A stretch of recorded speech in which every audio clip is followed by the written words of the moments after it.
Effectivement, vous êtes très fort en organisation et je crois que le calendrier et l'organisation que vous avez faite entre les deux présentations me rend la tâche très difficile. Et alors, comme il y a des limites au recyclage, eh ben, je ne vais pas parler de recyclage, je vais parler de réincarnation de matériaux. Comme ça, je ne serai pas en contradiction avec les conclusions des limites du recyclage. Il est évident que je ne vais pas résumer en intransparent, mais je l'ai fait avant, donc je suis obligé, vous allez être obligé d'avoir des espèces de redites. Mais si je résume ce qui a été dit précédemment, qu'on a aujourd'hui 4 défis, changement climatique, l'énergie, les ressources en eau et les ressources minérales. Et les solutions à chaque problème, une solution adéquate en termes économiques, en termes sociaux, parce qu'il faut que ce soit accepté aussi. Donc les baisses des émissions de CO2, la baisse de la part d'énergie, les eaux, économie et recyclage. Je ne pense pas qu'on puisse substituer l'eau à ce jour. Et par contre, sur les ressources minérales, là, il y a de très gros efforts, à la fois de substitution. Votre téléphone portable ne pèse pas aujourd'hui ce qu'il pesait en 98. En 98, moi, il nous est tombé la poche avec une batterie nickel-cadmium ou nickel-hydrure. Donc là, ce sont des exemples de substitution. Mais aussi le recyclage. Le mot est peut-être malheureux, mais il faut de toute façon donner une seconde vie à tous les matériaux que nous utilisons, pour plusieurs raisons. Donc, on a des chiffres qui se coupent, d'autres qui ne le sont pas. Donc, sur le cuivre, l'or, l'étain, je confirme, parce que j'ai croisé plusieurs bases de données. Sur le fer, je ne le confirme pas, parce que les réserves de fer, une question économique, mais il semblerait que, contrairement aux métaux précieux, aux métaux de transition, et aux métaux lourds, le fer, l'aluminium, le potassium, on devrait avoir des réserves relativement importantes. Et ce qui me fait dire surtout, c'est qu'aujourd'hui, les technologies sont basées sur les métaux de transition, les nouveaux métaux. Un alliage, un acier spécial, sans les additifs, il ne peut pas se faire. Mais par contre, cela montre aussi que, de toute façon, au lieu d'avoir un âge du cuivre ou un âge du zinc, il n'y a pas à s'inquiéter, on peut retourner à l'âge de fer. Il y a également la critique. L'aspect critique, c'est la relation entre la vulnérabilité et l'autonomie, incluant l'usage et incluant le recyclage. Et on voit que, autant sur le fer, on est large, autant sur vanadium, chrome, on est assez critique, sur le cobalt également. Par contre, effectivement, je rejoins l'orateur précédent qui disait que les chiffres sont vraiment à prendre avec des pincettes. Par exemple, sur le lithium, moi, je ne suis pas arrivé à le classer, parce que selon les sources, il y en a énormément, il n'y en a pas assez, puis ça réapparaît. Donc, les métaux light, alors j'ai le même problème avec l'indium. Et en plus de ça, sur l'indium, il y a à peu près 160 brevets qui sont sortis les 6 derniers mois. Donc, les usages font changer les équations. Et il y a aussi l'aspect géopolitique, que je confirme parfaitement, sur des concentrations presque dangereuses pour le futur. Par exemple, sur le niobium au Brésil, le cuivre, le palladium, les terres rares, le tungstène, platine, cobalt en Afrique et surtout dans la région des Grands Lacs, l'Australie et en particulier le lithium entre le Chili, l'Argentine, la Bolivie. Et en Europe, effectivement, il y a aussi une concentration importante. Tous ces métaux se retrouvent dans ces déchets. Et il y a 400 kg de déchets par an et par habitant. Donc on a aussi la mine qui est juste à côté. Donc la solution peut être aussi dans l'exploitation de ce qui était fatal il y a quelque temps et ce qui devient une richesse. Et ça devient tellement critique qu'aujourd'hui, on classe les métaux par aspect critique et d'importants groupes de travaux qui ne sont plus un peu le monopole de la Commission, mais c'est vraiment des commissions constituées d'États membres qui s'inquiètent et réfléchissent énormément sur un certain nombre de métaux. Et la solution, en fait, elle est autour de nous, puisque les mines s'épuisent, elles sont de plus en plus chères, mais en particulier en Europe, les déchets sont autour de nous. Donc on peut arriver à un concept d'une nouvelle mine Et nous avons déposé en 2002, à notre grande surprise, le terme a été délivré, enfin, j'y croyais pas trop, nous avons déposé en 2002 le concept de mine urbaine et qui nous a été accordé, c'est un peu notre logo commercial aujourd'hui. Donc voilà, nous avons la mine urbaine autour de nous. Et tous ces produits peuvent se réincarner en matériaux. Je pense que techniquement et économiquement, il est illusoire pour certains produits d'essayer de refaire le produit initial. Par exemple, il est difficile de faire du dioxyde de manganèse pour refaire une pile, mais les applications en dehors du segment du manganèse sont énormes, et donc on peut réincarner ce manganèse qui avait des propriétés particulières dans les piles, on verra plus tard, on peut le réincarner ailleurs. Souvent, on a un choix heureux d'une vieille voiture, compactée, démantelée, nettoyée. On peut, dans un four à arc, refaire des tôles d'acier qui peuvent refaire des voitures. Donc il n'y a pas de règle absolue. C'est là où l'imagination joue un rôle extrêmement important, et les ingénieurs derrière l'imagination. Mais l'organisation de cette réincarnation, malheureusement, elle nécessite l'adhésion de tous les acteurs de la chaîne. Les producteurs, le législateur, l'utilisateur. Et cela se fait dans des rites, et il suffit de reproduire ce qui a été fait. Et pour faire une réincarnation réunie, il faut toute une chaîne. Et donc il faut l'adhésion de tout le monde. Le producteur du déchet, il faut qu'il accepte ce principe. Les pouvoirs publics doivent soutenir ce principe de chaîne, le financement de la chaîne de la collecte, le financement du recyclage. Le consommateur doit faire le geste de prendre sa voiture et de faire quelques kilomètres pour aller jusqu'à la déchetterie. Et enfin, et c'est là où vraiment le bas blesse, il faut que les utilisateurs des produits acceptent le principe de réutiliser des matériaux de recyclage. Évidemment, sans détériorer les propriétés du bien qu'ils doivent vendre, mais il faut qu'il y ait un concept. Et aujourd'hui, c'est devenu tellement un marché florissant que, il est vraiment dommage de le dire, mais certains groupes industriels vous disent « Ah, vous avez un produit du recyclage, c'est un déchet, mais bon, je veux bien vous le prendre, mais vous me le payez à valeur négative. » Au même moment, ils ont acheté des minerais qui contiennent encore plus de polluants et qu'ils les ont payés parce qu'ils les appellent des concentrés. Donc il faut que l'ensemble de la chaîne, jusqu'à la fin, joue le rôle pour que la réincarnation soit réussie. Et donc c'est la chaîne du début du berceau jusqu'à la pêche, jusqu'à la retraite. Il faut suivre le produit partout.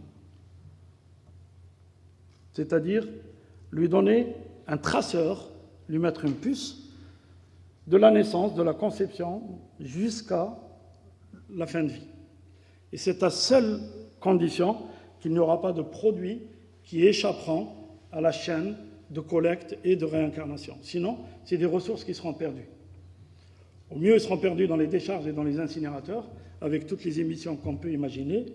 Au plus, ils partiront, entre guillemets, comme pièces de rechange dans des conteneurs en Chine, et ils serviront à faire de la matière première.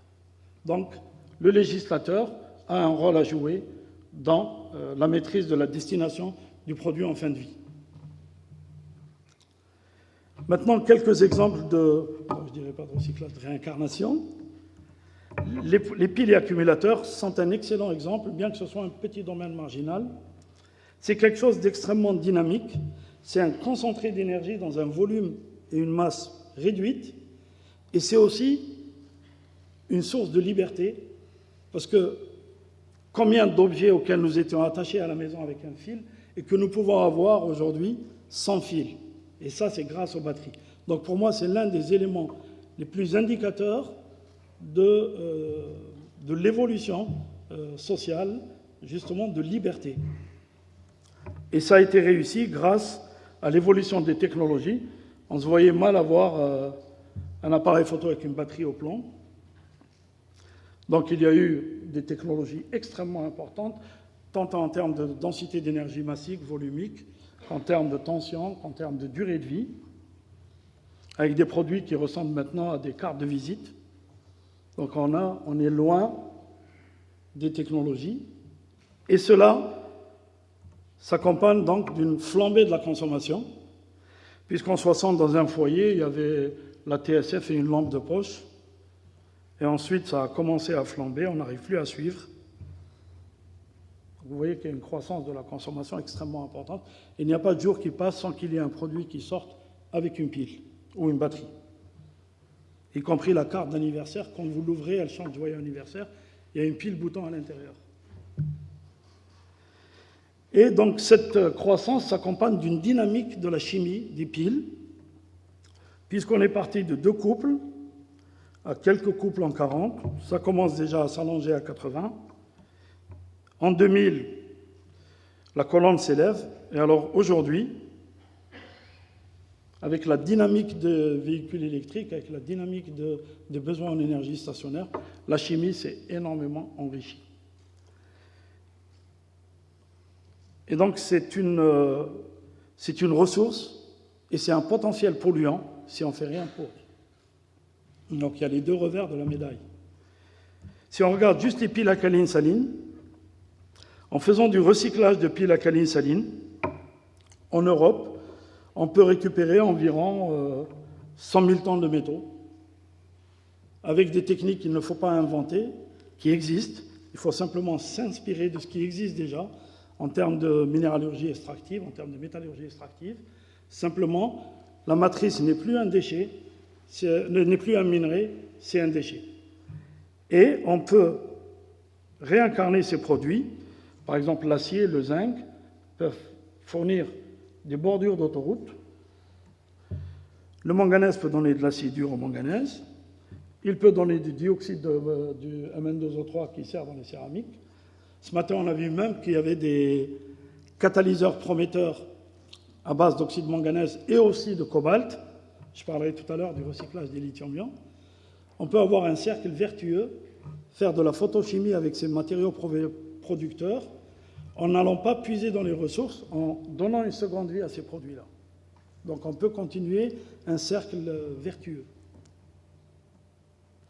La batterie lithium-ion en particulier, puisque nous avons vu les véhicules, nous avons vu les batteries avancées, donc c'est un challenge qu'il faudra vraiment relever, mais qui aujourd'hui est une nécessité.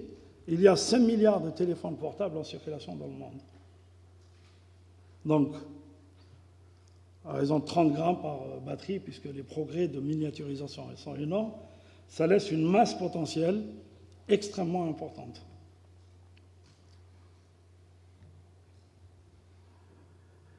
Donc c'est une chimie très variée, qu'on n'a pas trouvée dans les primaires, qu'il faudra relever en termes de recyclage, en termes de valeur d'ailleurs, parce que je dois dire qu'il y a 2 types de recycleurs. Il y a les recycleurs qui sont, entre guillemets, des traders, c'est-à-dire ils sont extrêmement sélectifs dans le choix, et donc si c'est du cobalt, ils sont très heureux de vous l'enlever gratuitement pour vous en débarrasser. Si par contre c'est du manganèse et du fer, du coup, ça n'a plus aucun intérêt. Donc ça, c'est ceux qui regardent le produit par la fin, et il y a ceux dans le métier et de donner un service de recyclage, y compris pour les bouteilles, y compris pour le papier, y compris pour des piles qui n'ont aucune valeur. Aujourd'hui, le manganèse, ça vaut 300 € la tonne, alors que le cobalt, ça vaut 40 000 € la tonne. Mais néanmoins, il faut offrir ce service. Donc nous souhaitons être du côté de l'offre de service en essayant de convertir le plus économiquement possible les matériaux qui sortent. Et nos amis électrochimistes et sciences des matériaux ne nous simplifient pas du tout la tâche, parce qu'on avait quelque chose, c'était du tout cuit, du lithium, du cobalt, c'est une séparation très aisée, comme un TP de 2e année. Et puis ils nous ont mis des matériaux composés, des nanomatériaux, du phosphate, des matériaux intercalaires dans lesquels le lithium est piégé profondément en fin de vie. Donc c'est là où il faut de la technologie pour aller adresser ces nouveaux matériaux. Et c'est pas plus simple en face, côté anode. Avant on avait du carbone, c'était très simple. Et maintenant il y a des matériaux 3D avec du titane, du silicium, enfin quelque chose qui n'est pas simple et qu'il faut traiter avec des technologies relativement bien bâties. Et puis puis, l'autre élément, c'est l'élément économique. Il est très facile de dire, voilà, une batterie contient principalement des métaux, je vais mettre ça dans un four et je vais récupérer les métaux en termes de métallurgie. Si vous regardez la batterie qui semble avoir de beaux jours devant elle, mais bon, je suis agnostique en termes de choix des technologies. Donc, que ce soit la spinelle de manganèse, que ce soit le NMC, ce sera sensiblement la même équation. En poids, la cathode représente 28%, l'enveloppe 20%, les connecteurs, le cuivre. Par contre, le sel de lithium, l'électrolyte et le binder, le liant, etc., ne représentent qu'entre 5 et 7% en poids de la batterie. Si maintenant on fait une répartition économique, ben ça change complètement parce que autant la cathode ne bouge pas, autant le feuillard de cuivre baisse un peu. Aujourd'hui d'ailleurs, beaucoup de technologies migrent sur l'aluminium, donc ça revient moins cher. Par contre, la surprise, c'est que ce qui est représenté entre 5 et 7% en poids représente 35% en coût. Or, ces produits-là, en procédé thermique ou en métallurgie, ils sont tout simplement brûlés et donc convertis en CO2, plus des sels de lithium qui précipitent dans les laitiers. Donc si on veut faire du recyclage en essayant d'autofinancer les filières, parce que finalement celui qui va payer, c'est le consommateur, parce que l'écotaxe qui est mise par le constructeur, elle est répercutée sur le coût. Donc c'est l'acheteur du téléphone portable et de la batterie qui va payer. Donc si on fait de la valorisation, on va faire une péréquation qui va baisser le coût du recyclage parce qu'il y a des entrées par ailleurs. Donc il faut choisir les technologies qui ne font pas perdre les produits à forte valeur ajoutée.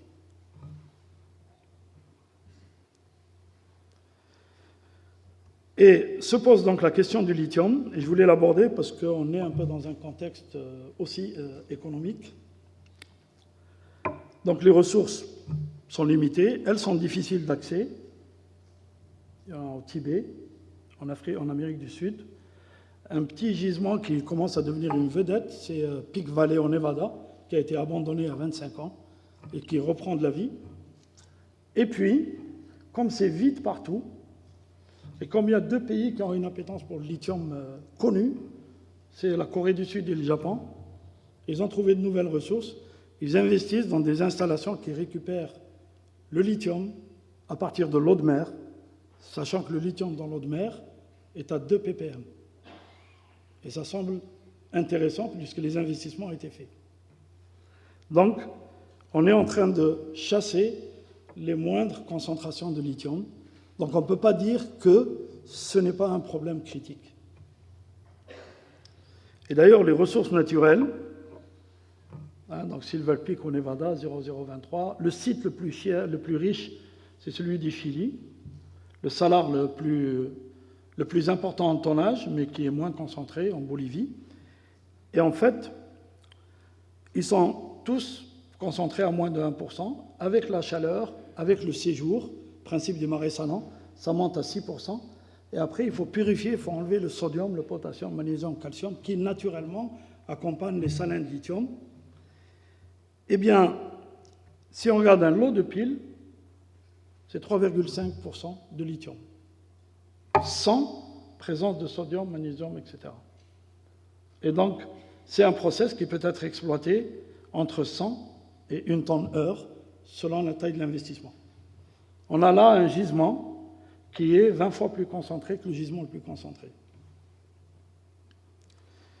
Et grâce à la mine urbaine, on peut augmenter la durée de vie de la mine traditionnelle, puisque pour faire une tonne de lithium, on a soit besoin de, excusez-moi, il y a une faute là, 250 tonnes de minerai, soit 700 tonnes, plus de 700 tonnes de saumure, donc ça en tapant dans les gisements naturels, soit 28 tonnes de batteries lithium-ion portables, et surtout environ entre 200 et 300 batteries, puisque il est bien affiché par les spécialistes de batterie qu'il faut environ 113 grammes de lithium par kilowattheure. Donc une batterie de 200 kg, 20 kWh, on voit qu'est-ce qu'on peut récupérer comme lithium. Et on a là une source de substitution aux ressources naturelles. Mais pour cela, quelle voie? Parce qu'il ne faut pas le faire à n'importe quel prix. Et surtout, comme on parle de véhicules électriques et véhicules hybrides, il ne faut pas, au cours du recyclage, baisser ou perdre tout le bénéfice de l'économie de CO2 qui a été mis en avant dans les véhicules électriques et hybrides. Et pour cela, il faut prendre un choix de procédés de recyclage qui permettent que les électrons verts qui ont été vendus ici le restent jusqu'au bout. Si vous prenez un process métallurgique, vous allez émettre 450 kg de CO2 par tonne de batterie, vu le solvant qu'il y a, vu l'enveloppe en plastique et ainsi de suite, et on perd le bénéfice du CO2 qui a été acquis sur le principe du véhicule hybride ou électrique. Et c'est pour ça que nous avons développé une voie mécano-chimique qui associe des traitements mécaniques judicieux, mais qui n'invente absolument rien. Toutes les mines du monde commencent par un broyage, un criblage pour enlever les racines, les feuilles mortes, etc. Donc nous avons fait la même chose, sauf qu'on sort du plastique. Et ensuite, on fait des traitements chimiques classiques qui permettent, par exemple, sur du lithium-ion cobalt, de sortir des sels de cobalt et du lithium. Évidemment, ici, on a sorti de l'acier inox, on a sorti un mélange de polymères que les spécialistes savent utiliser, même en bas de gamme, pour faire du mobilier de jardin. Mais en tout cas, ce n'est pas brûlé et ça ne va pas en décharge. Et donc, cette réincarnation va en métaux. Là aussi, je parlais de personne qui a présenté ce matin. Là, avant, on sortait du sulfate de cobalt. Aujourd'hui, on sort du trioxyde de cobalt, qui est beaucoup plus dense, qui ne s'hydrate pas. Donc, on gagne en emballage. Et puis, le sulfate de cobalt ne va que vers la chimie du cobalt, alors que le trioxyde de cobalt, nous lui avons trouvé 3 voies au moins de valorisation. Donc là aussi, il y a des futurs catalyseurs à optimiser en termes de composition. Et évidemment, du carbonate de lithium, qui est à la base de toute la chimie du lithium. Pas forcément pour revenir dans les batteries, parce qu'actuellement, le lithium ne représente que 25% de la consommation de la production, de la part de la production. Il y a d'autres secteurs, céramique, lubrifiant, optique, et ainsi de suite. Donc, il peut aller vers d'autres secteurs. Secteur des terres rares, on en a parlé dans la présentation précédente. Vraiment, les terres rares sont vraiment rares, sauf en Chine, puisque on a quelques concentrations en Afrique du Sud, en Australie, un peu aux États-Unis, mais la plus grande concentration est en Chine, avec des produits qui sont une anomalie géologique, puisqu'ils titrent 2,8. Généralement, enfin, s'il y a un minéralogiste dans la salle, ils sont plus expérimentés et plus experts, mais généralement, c'est plutôt en termes de milligrammes par tonne que ça s'exprime. Eh bien, en face, si on prend juste une batterie nickel-hydrure, on a entre 90 et 150 kg de terres rares dans une batterie, par tonne de batterie. On est nettement plus concentré que les minerais les plus riches. L'utilisation, elle est de plus en plus large sur les moteurs, sur l'aviation, sur la communication, des secteurs très stratégiques. Les batteries ne représentant que 16%.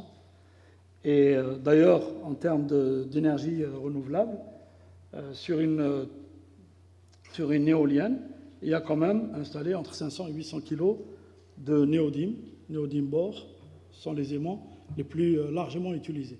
Là aussi, il y a des terres rares. Et donc, il y a une menace sérieuse de concentration, d'utilisation, je n'irai pas plus loin, de ces ressources que détiennent certains pays. Et d'un autre côté, il peut y avoir un manque qui peut devenir critique avec une sérieuse distorsion de concurrence entre les pays et les industries de ces pays. D'ailleurs, c'est très bien souligné très récemment par les États-Unis, puisque 4 produits sont mis vraiment en rouge à l'angle droit, c'est-à-dire au maximum du supply risk et au cœur des technologies propres. Donc on veut faire des technologies propres, mais on n'a pas accès à la ressource. Il faudrait le faire sur plusieurs types de produits. Là, je vous présente juste un exemple. c'est le traitement des batteries nickel-hydrure qui sont à la base des véhicules hybrides actuels, notamment la Toyota Prius et d'autres véhicules hybrides. L'anode étant en terre rare, jusqu'à aujourd'hui, on ne s'intéressait qu'au nickel et les terres rares, dans un procédé métallurgique, avec leurs propriétés physico-chimiques, allaient directement dans les laitiers. Aujourd'hui, il y a un moyen d'accéder à cette ressource en utilisant le concept de mécanochimie. Puisque, en utilisant déjà des propriétés simplement physiques, taille, densité, magnétisme et ainsi de suite, on peut déjà arriver à 4 phases, un concentré de nickel, un concentré anodique, de l'acier inox et du plastique. La fraction magnétique retourne vers la chimie du nickel. C'est principalement un mélange de cobalt-nickel. Alors que la fraction anodique est un véritable concentré de terres rares. Sans aller refaire le métier des gens qui fabriquent les terres rares, on peut fournir un concentré de 4 terres rares. Cela suffit, puisqu'on a un mélange qui contient lantane, cérium, praséodyme, néodyme, avec un peu de potassium dû à l'électrolyte, un peu de nickel, mais c'est un concentré extrêmement riche et surtout disponible ici. Alors, deux autres segments d'énergie. D'abord, les piles à combustible. On en a bien parlé ce matin avec Florence, mais c'est vraiment un champ qui va bientôt nous envahir, quand on aura levé effectivement tous les problèmes à la fois de performance du platine et de l'aspect législatif, mais ça risque, on le connaît dans le transport, on le connaît dans le spatial, on le connaît dans le stationnaire, mais ça risque assez rapidement d'envahir le domaine portable, et donc un domaine grand public. Ça veut dire qu'on va devoir faire face à une arrivée de produits et donc à une surconsommation de produits. Et nous avons déjà travaillé sur ce domaine-là, puisque nous avons démonté la première pile à combustible de Shell qui est arrivée en fin de vie après 10 ans, qui est une pile à acide phosphorique, qui fonctionne au gaz naturel. Et nous en avons fait le démantèlement et la réutilisation, la réincarnation des produits dans d'autres secteurs. Donc par d'abord un démantèlement, une déconstruction, on arrive à l'ensemble des éléments. Donc là, c'est après 10 ans de travail. Vous avez le réformeur, vous avez le désulfurateur et vous avez le cœur de pile. Et donc là, on peut retirer aussi des matériaux à valeur ajoutée. Bien sûr, l'ensemble des composants électriques retourne vers l'industrie du cuivre. Le cœur de pile est démonté et les électrodes sont... bon, là, je ne vous dirai pas plus parce qu'on est en train de déposer un brevet, mais c'est en fait un traitement des électrodes de telle manière à densifier pour récupérer le platine et récupérer les autres produits à côté, sans aucune étape thermique, ce qui fait qu'on ne brûlera pas les membranes qui contiennent du fluor. Et avec un taux de l'ordre de 88%. En fait, c'est une pile qui fonctionnait à 140 degrés, donc il y avait énormément d'isolation avec du plâtre, avec de la laine, etc. Et ça n'a pas été possible de recycler. Donc on a eu 12% de déchets. Un autre secteur, c'est les écrans. D'abord les écrans CRT, ensuite les écrans plats. Ce sont de véritables mines de produits stratégiques, comme les terres rares pour les luminophores, le barium pour la dalle et l'indium pour les écrans plats. Les concentrations en font des gisements exploitables. Et donc, en utilisant des techniques qui sont largement disponibles dans d'autres secteurs, on peut, d'un produit,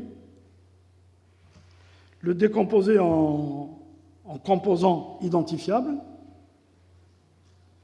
Par exemple, composants électriques, le canon derrière, les déflecteurs, la dalle, le cône, les luminophores, et les transformer en cuivre, en céramique, à cause de la densité des verres au barium, en plomb. En faisant l'extraction, il y a 38% de plomb dans un cône d'un moniteur tube cathodique. Et les luminophores, donc les terres rares, Et au passage, c'est un cas très intéressant, vous voyez, là, il y a un démantèlement, il faut enlever les plastiques, il faut enlever le cône, etc. Donc c'est créateur de main-d'œuvre et créateur de main-d'œuvre non qualifiée, ce qui va donner quand même du travail à des gens non qualifiés. Et donc, c'est de l'insertion par le travail dans l'environnement. Et au passage, au sommet de la crise des dernières années, seuls les métiers de l'environnement ont créé des emplois et ont eu une croissance à 2 chiffres. Donc c'est aussi un secteur économique non négligeable pour la création d'emplois en complément de la création de ressources. La même chose sur les écrans plats. On peut également récupérer du cuivre, même si dans ce process-là, les métaux précieux sont perdus.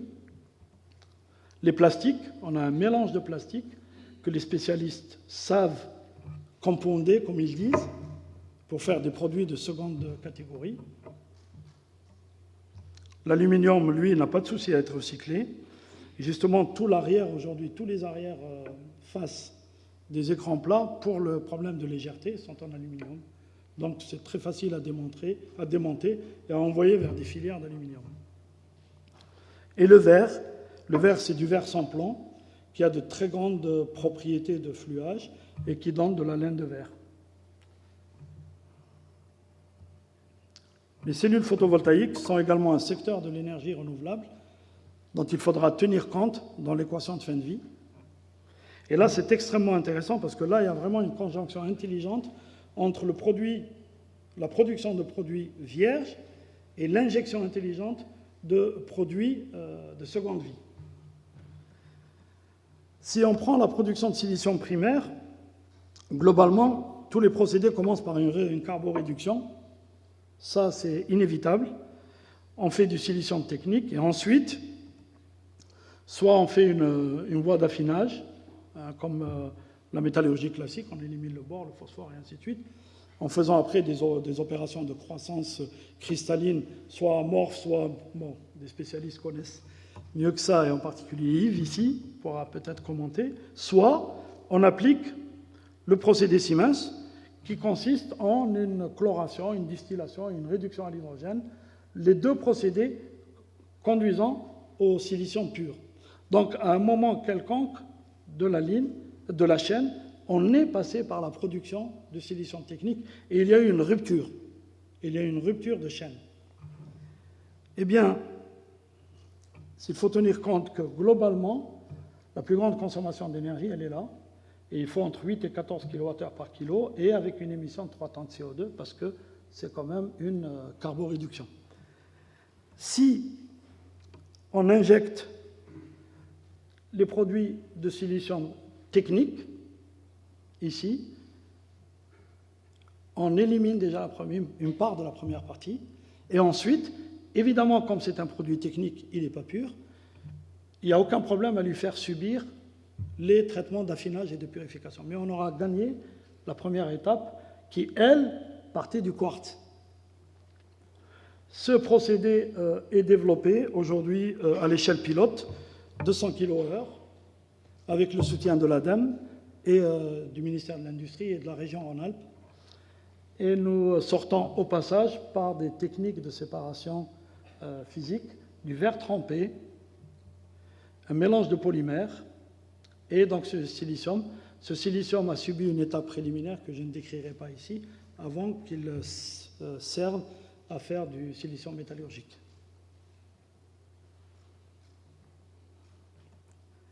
Dernier exemple qui me semble très intéressant et qui a lieu justement, qui touche le recyclage de l'acier. Donc voilà, on a un peu des visions très intéressantes à comparer.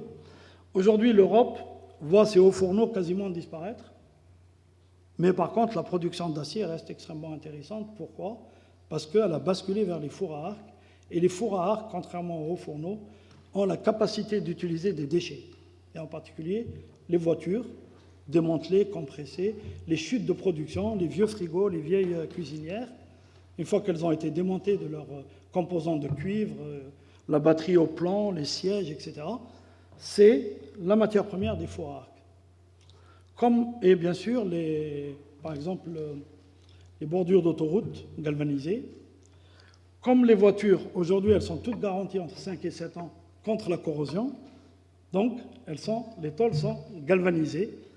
Eh bien, lorsqu'on produit de l'acier, cela s'accompagne de la formation de poussière d'acierie électrique, entre 20 et 30 kg de poussière d'acierie par tonne d'acier produite.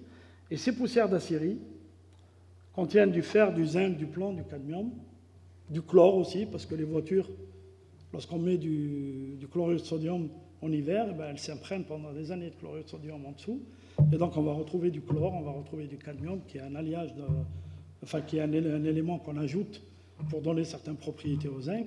Donc tout ceci va se concentrer dans la phase vapeur, va être récupéré dans les dépoussiéreurs et se concentrer dans les poussières d'acierie. Jusqu'à maintenant, il y avait des filières, puisqu'on essaie de traiter le zinc. Donc il y a des filières qui fonctionnent par réduction du zinc, donc encore une fois une carboréduction, une volatilisation du zinc, une oxydation du zinc rapidement en oxyde de zinc et la formation de laitiers à base de fer. Donc, dans ce genre de procédé, on ne récupère que le zinc, le fer est perdu dans les laitiers. Un exemple de réincarnation qui va plus loin que les procédés traditionnels, c'est un traitement chimique, électrochimique, qui permet des poussières d'acierie de récupérer toujours le zinc, mais dans une voie chimique, de faire de l'hydrozincite. Et puis, la partie fer, parce que dans les poussières d'acierie, il y a 60% de fer, et il partait dans le laitier, et bien par voie chimique, on essaye de faire un peu du mimétisme de ce qui existe dans l'industrie, et on a trouvé que les produits qui étaient les plus proches de ce que nous avions dans notre marmite, c'est les pigments de fer.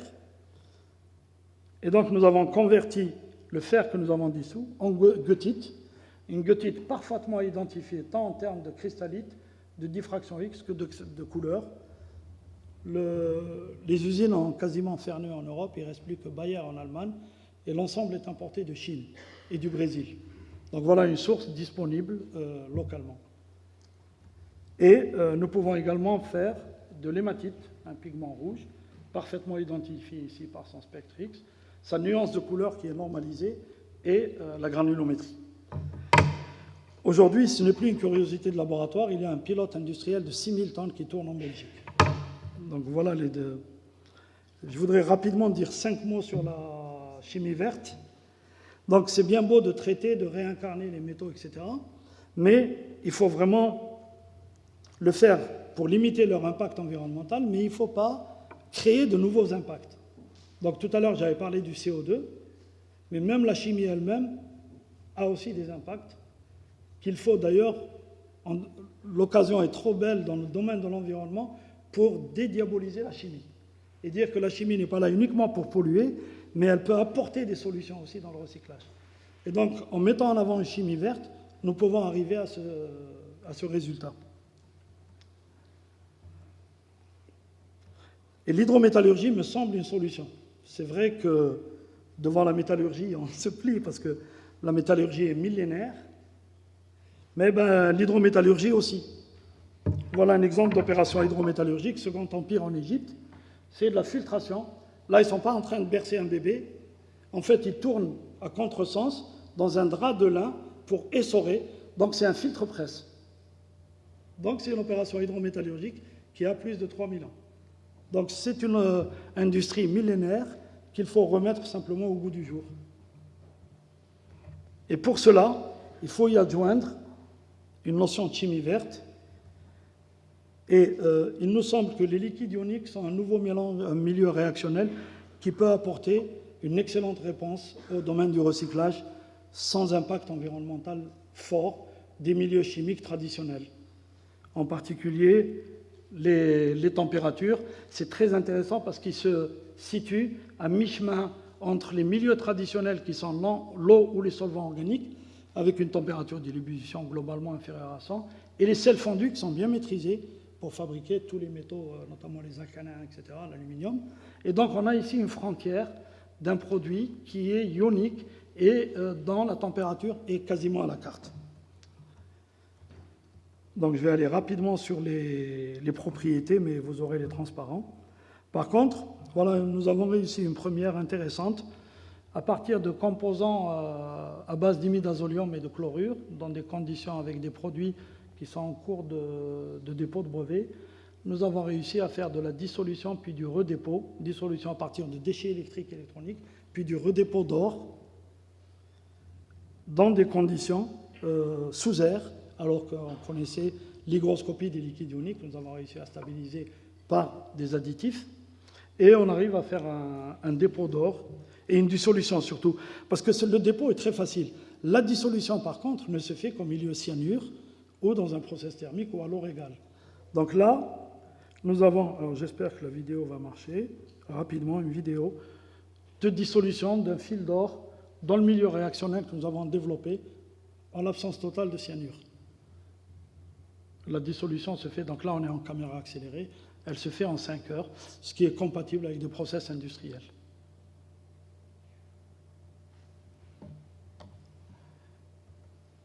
Donc ceci ouvre la porte à un procédé industriel de récupération de l'or sans cyanure. Et je peux vous dire qu'on était content quand on a obtenu ces résultats-là, et puis on avait obtenu d'autres résultats il y a 1 an. Et on peut dire aujourd'hui que comme cela se faisait, il est vraiment possible de réincarner les métaux, mais surtout, sur le point de l'or, je pense que j'ai déjà dit là, Jean-Marie, la dernière fois, et j'ai beaucoup... c'est un peu mon atavisme qui a pris le dessus, et en regardant les anciens alchimistes qui tentaient de changer le plomb en or, on s'est vu vraiment comme de nouveaux alchimistes, puisqu'on a changé les déchets en or. Mais pour moi, le meilleur capital reste le capital humain. Et donc, un grand merci à l'équipe qui m'a aidé. Merci.